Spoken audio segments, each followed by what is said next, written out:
Have you ever suddenly got a deep realization, like one of the pieces of a puzzle just fell into place? Or have you ever found yourself doing something that you really weren't into doing, but you did it anyway, for the good of the other person, and it turned out to be way more beneficial than you'd imagined?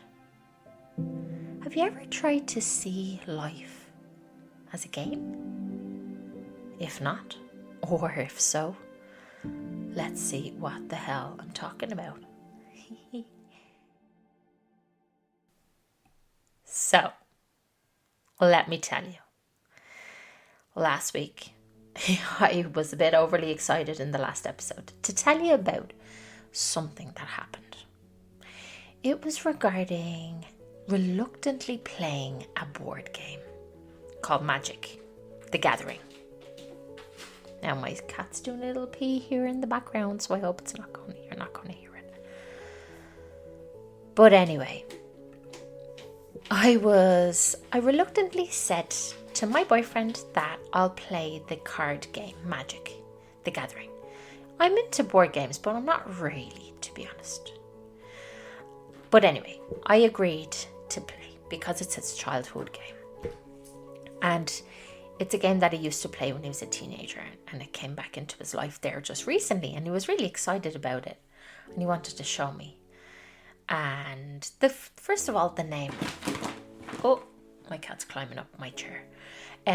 First of all, the name is called Magic, which kind of rang a bell in my head, or it caught my attention. So I was like, go on, let's give it a bash. Even though I didn't really want to do it. Now, he started to explain the game to me. I'm a person who learns by doing. So you can tell me, you can read instructions, you can tell me the way to do something until the cows come home, but I'm not going to learn until I do it. So maybe I might have an understanding a little bit, but I can lose my concentration with just listening to boring instructions. If it's interesting, it's another thing, but boring instructions just does not hold my attention. Anyway, so after a little bit of explaining and losing my attention, we finally start to play. The reason why I was willing to play this game is because it was a part of Andy's childhood. So I was really interested to see what it was about. And I also believe in childhood games, when they come back into your adult life, can have a healing, especially if we have gone through kind of different traumas or bad experiences in our childhood that we haven't been able to heal just yet. And by bringing a game that we used to play in our childhood can have, beneficial effects. So we started to play the game. And as I flicked through the cards and read the description on each card, I couldn't help but notice how beautiful the cards were.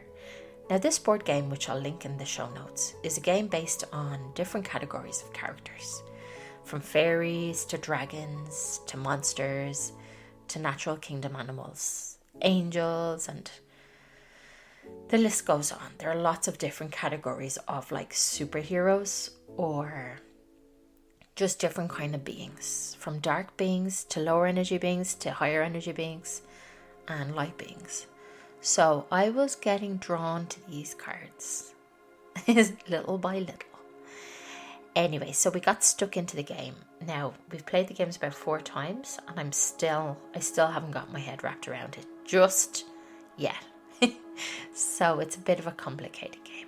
But anyway, I'm gonna persevere and do it, because one other thing that sparked interest was the fact that it was a game that didn't revolve around screens. Since all we do is sit in front of a screen. Like, we work with screens and then we watch TV on a screen, and it's something I was looking forward to changing, to be honest. If it were my choice, I probably wouldn't be watching screens all day long, but sure, that's just the way life goes. And so playing a board game was a nice little change things up. So this card game consists of battling against each other. Generally, only 2 players are allowed. In fact, only 2 players are allowed to play this. It's 1-on-1. And you get a selection of cards mixed with mixed characters in each deck. So you have a deck, the opponent has a deck, and you can mix up the characters. There are lots of ways to play this game apparently, but this is the way we played it. I just loved how the deck of cards was created. It's just really descriptive, and each card has its own superpower, and you can win points and lose points and all the rest. But what I loved about this card, and I started to get this realization, that this game is like a representation of our life. And as I flicked through, because it doesn't matter what kind of card we had in the deck, whether it's a low energy card like a beast or a devil or something like that, or you could also have like an angel or a fairy or some sort of dragon, higher level, kind of high energy dragon, but they were all in my deck. And there was like nature animals, there was like a lion or a snake or whatever. And I was thinking to myself, this is just kind of like life if you think about it, because we're surrounded by loads of different level beings, from low energy people, or if you want to call them, to higher level beings like humans who do good in the world and not disrupt the world through wars and things like that. But I was thinking to myself, all of us are necessary. Like it's like this, the realization I got was, if we didn't have the low energy humans, the disruptive ones, the ones who cause war and create chaos and upend the world, or any kind of person along those lines, the bad people if you want to call it. But I think we're all from the same energy, so it's kind of like what end of the energy spectrum, maybe the lower end of the energy spectrum. But if we didn't have those people in the world, how would we know what's good or what we want? If we didn't have that yang, well then the yin wouldn't be balanced. It's like we live in a world of duality. I imagine that the objective for most people is unity, for us all to come together and sing from the same hymn sheet and like live in harmony.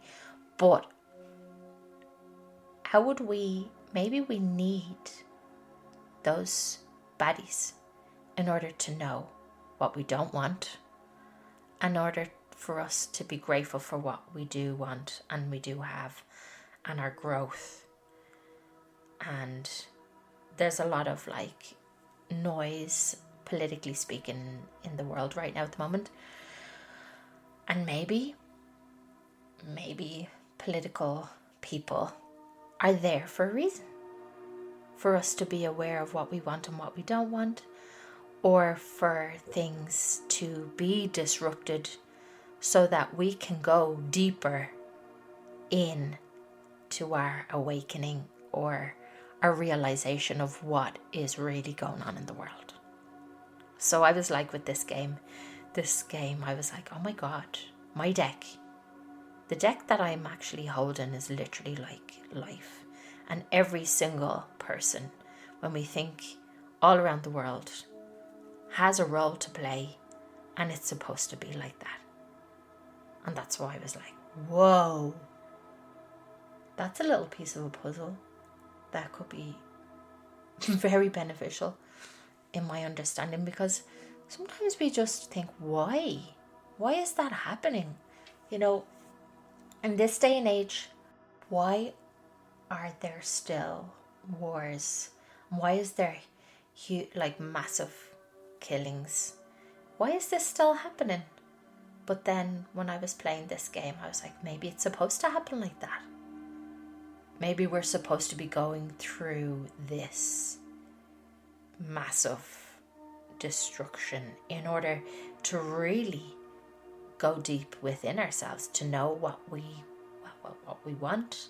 But it's also like a guidance away from what we don't want. So yeah, I was like trying to explain to Anders what was going on through my mind, and he was like, yes, Sarah, this is just a game, relax. I was like, no, it's not. I feel it's something deeper. We're supposed to be doing this. We're supposed to be getting these little hints of what is going on here. But we're just like, I suppose, polar opposite in that way as well. But it's at the same time, we're one unite thing, you know, in this life together. But it's nice that we have completely different opinions of what's happening too. But yeah, I thought that was a bit of a mind opener. And I was like, I have to write this down. I have to write this down straight away. So here I was, as he was explaining the game and sorting through his cards, I was just like writing all of this down. And yeah. So like, I don't know if this resonates with anyone who's listening. Maybe it does. That's great. If it doesn't, remember to just discard it and move on. Because not everything resonates with everybody. But what do you think about the idea of that different people in our civilization, in our society, playing different roles, whether it's a low energy role?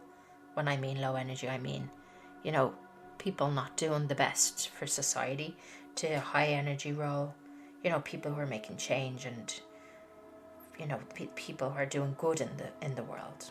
And maybe they're all supposed to be there because that's what our world is about. But we also have a higher intention. Well, maybe the low energy people don't have that same intention of unity and peace. But maybe if they did, we wouldn't know how good it is, or how good it can be, or how much healing and how much light that can come in. Because I suppose it's like balance, yin and yang, masculine and feminine, you know, male and female, wrong and right, like dark and light, I suppose. Like, we wouldn't be grateful for the things that we have if we hadn't had them at one stage of our life, or, you know, our fearing that they might be lost. Well, I'm just looking at my downloaded notes.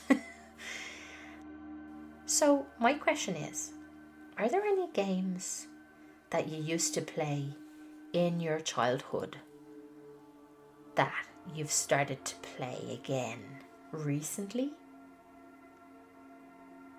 Or is there anything that you'd love to do, but you keep saying that you'd love to do, but you didn't do it? You haven't done it yet, or you haven't played it yet. I remember I used to play rounders when I was younger, and I loved rounders. It's like a version of baseball, except it's with, I don't even know what it's with. I think it's with like just a random racket and a ball. Or, yeah, it's probably just like baseball, to be honest. But I used to love that game. I was like, we need to go play rounders one day, just run around the field. So you were never too old to play and have fun, because it's kind of like giving our inner child a hug. You know, sometimes we just get caught up in life, going, running around doing things. If you have a family and you have a job and you want to go to the gym, or you need to do your volunteering, or whatever it is you need to do outside of your busy life, sometimes we don't get enough time to play. And I think it's really important. Imagine the acceptance. Like, I felt an overwhelming acceptance with the realization that everything that's happening right here, right now, at the moment, is exactly the way it's supposed to be. Like, how does that feel, that realization? Or that statement? Like, does it bring up a bit of conflict in yourself? And where did that conflict come from? Or is it like, oh, that's an interesting concept? And does it make you feel, maybe you're right, maybe it's true? And that acceptance can lift a weight off our conscious, can lift guilt. Because sometimes we feel guilty for not doing enough to help those who are suffering in the world. But obviously I'm not saying, oh, please don't confuse me here. I'm not saying that we have to stop helping or donating or sending our energy to people who need it. Definitely not. But I'm saying that maybe everything that's happening is happening the way it's supposed to be, with the characters who are supposed to play their roles, whether we like them or not. So yeah, there you go. There's my realization that I was so excited to tell you about last week, but I had to wait. And about playing more, because this game of Earth School, needs more fun. I think we need to laugh more. Definitely, anything that makes you laugh, like I was saying before, basically puts you in onto the winning end, the winning spiel, on the winning way. So that was my question. My question today at the beginning of the episode was, did you ever get a deep realization like that? Like a piece of a puzzle just fell into place. That was my piece of the puzzle. And I'd love to hear if any of you did something. It could have been anything, like at work or with your friends or your family. Have you ever ended up doing something that you didn't initially feel pushed to do, but it turned out to be way more beneficial than you imagined? And there was a learning there. There was a hidden learning. And have you ever seen life as a game? Another thing that I forgot to say that really stood out to me while playing this game was that every individual character, like card, has their own superpower. So, like the fairy has her own superpower, the monster has his own superpower, which also reflected on our gifts, and that we all have our own individual and unique gifts and way of seeing the world. And my question is, have you discovered what yours is yet? Because we all individually have our own little, big or little or whatever size it is, that's irrelevant, gift that we can provide the world. Whether it's really listening, being non-judgmental, being creative, creating an energy, problem solving, I don't know what it is, but have you ever found yours? I'd love to know what it is if you have.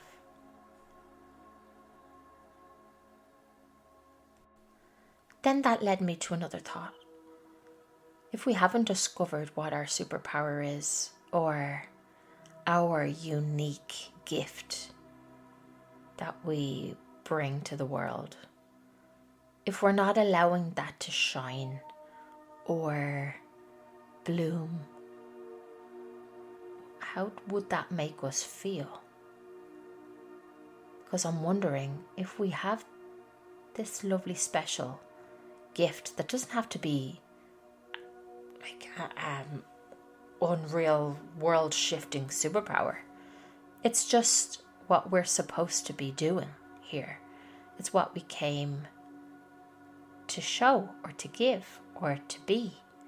And if we're not doing that, if we're not using our gifts or our little special powers, is that creating our life? Is that bringing a lot of disharmony into our life? Do we feel trapped? is it making us feel suppressed, depressed, anxious? You know, where we know that we should be doing something else, but we're not doing it. I wonder, does that resonate with you?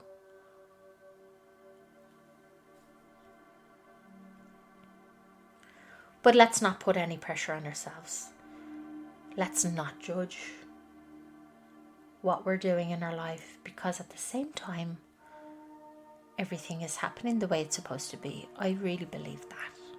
And if we haven't discovered what our hidden talent is yet, that's okay, because there's still time. So there's no judgment on ourselves. Remember that.